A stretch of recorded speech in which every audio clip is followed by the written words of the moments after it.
such examples of where the industry is contributing to this inclusive growth, taking employment to rural areas, and particularly in areas of primary education. I think we can go on and on in some of those examples. We just got a glimpse of flavor of the type of activities that are going on. I know there are several representatives from non-profit organizations that are participating here. Members of the panel as well as members of NASCOM Foundation will be happy to interact with you soon after this panel discussion is over. We have about 7 minutes of time left for question and answers. If there are comments, questions, yes please. Can you have the mic going around please? My name is Prasad and I'm from HP. When I was growing up in college, during my school days, I recognized the pictures of people we used to call the three Dadiwalas, Rajendra Pawar, Thadani, and Mr. Rajendran. Every time they opened NIIT centers and they would hit the page number 11 of Times of India, right? Every time a coastal was started, Jerry Rao would be on the Times of India's front page. We have to be able to do something where this child is able to relate to that picture rather than just say, I don't know who this person is, but I want to be the guy on TV.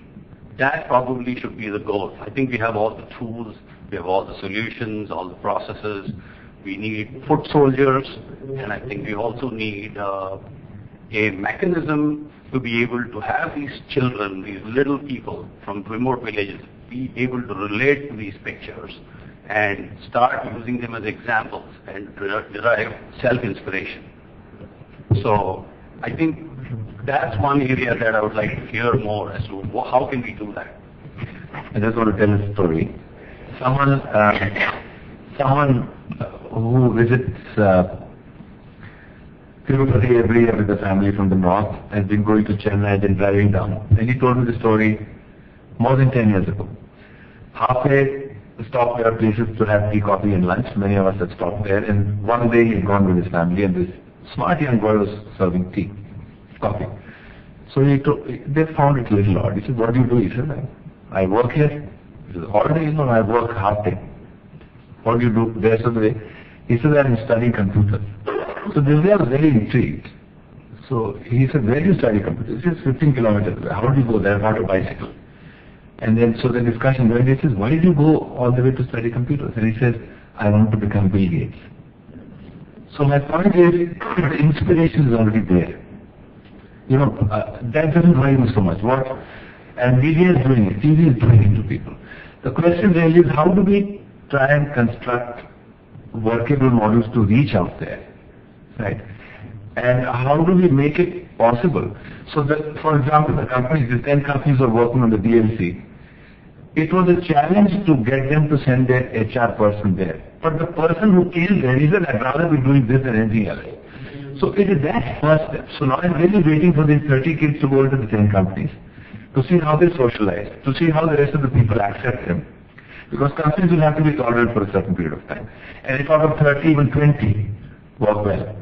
And I was asking Minister Nath, he said, if in my whole constituency 500 kids make it, then the few hundreds of thousands of people will know what to do next. So I guess the thing is really now about getting there and the example of the people. These are all concrete examples. We need to do more of those. And we need to get people in the cities to find some time to go there. It's not me or anyone else. It's our HR executive spending a week talking to those people. That actually is what changes both sides entirely. That's really what we want to see more of. And that's what the NGOs are doing in the places. I think the point that you make is valid. I just quote an example. In a place like Chennai, there are so many people from villages who come into the city every day in the hope that they will make it like Rajinikanth. Yeah, that's the movie industry is like that. They want to. You want to say, nobody comes from Kumbakonam to Chennai and says, I want to be like Jerry Rao. So we'll have to create that kind of Jerry Rao into movies. Then do work. My name is Neehu Bhambani. I'm with Emphasis. My question is targeted to Mr. Raju Bhatnagar and also everyone present here because this is about IT and IT-enabled services. I wanted to share an experience. Emphasis has been focusing a lot on employability for people with disabilities. Recently, we experimented in a new center, domestic BPO center that opened in Indore, which is a tier 2, tier 3 kind of city. It is the smallest center and has largest number of people with disabilities. Today, by 25th of February, 36 people will be on board. There are people from Sihor, Bharwani, neighboring districts of Indore. One thing that in last 10 months that I have been with Emphasis and I have observed is that there is a huge potential when it comes to people with visual disability, especially in domestic BPO.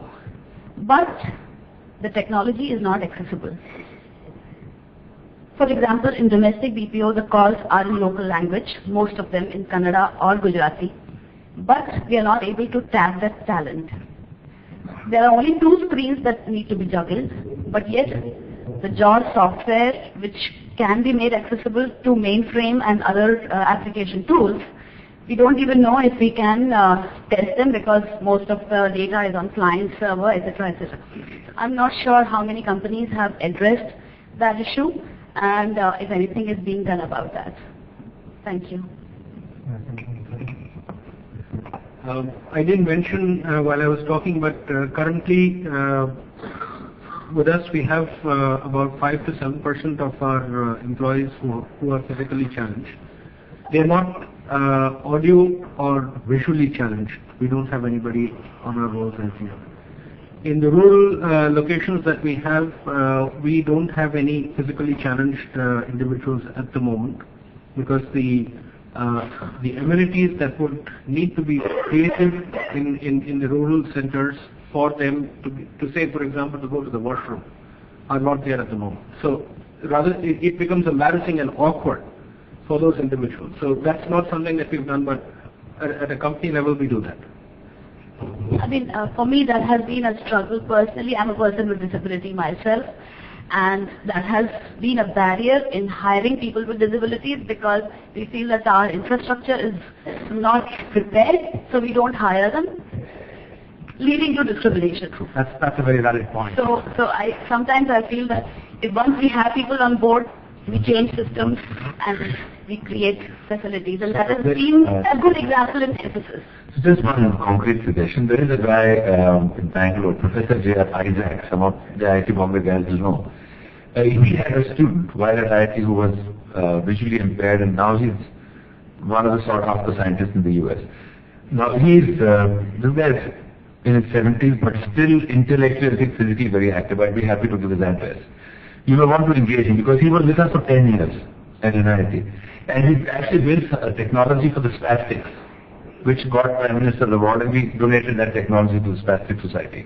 But he's done work, he's connected to that space, he's in Bangalore, and he's a very, very active mind. So Professor Isaac, if you involve him, he is capable of working with people to find solutions. Thank you, Raj, and I'm afraid we have time for only one question. Apologies that we couldn't take many more questions, but as I said, we're all available after this session. My name is Abhijit and I work with the Quest Alliance. My question is for Mr. Raju Bhatnagar. So that was quite an inspiring presentation. I'd just like to ask you, keeping in mind that the profile of your knowledge worker in Hyderabad as compared to Reciproca is very different, how has your training methodology adapted to suit this difference? And also, if we plan to scale the rural BPO, how do we achieve this without inflating our training costs? I mentioned briefly that 6-8 months down the line we would try and see if we can handle English calls from rural India. The hypothesis was based on the fact that our training and call logs, currently call logs most definitely, have to be in English. So there has to be some level of knowledge of English that the individual needs to come with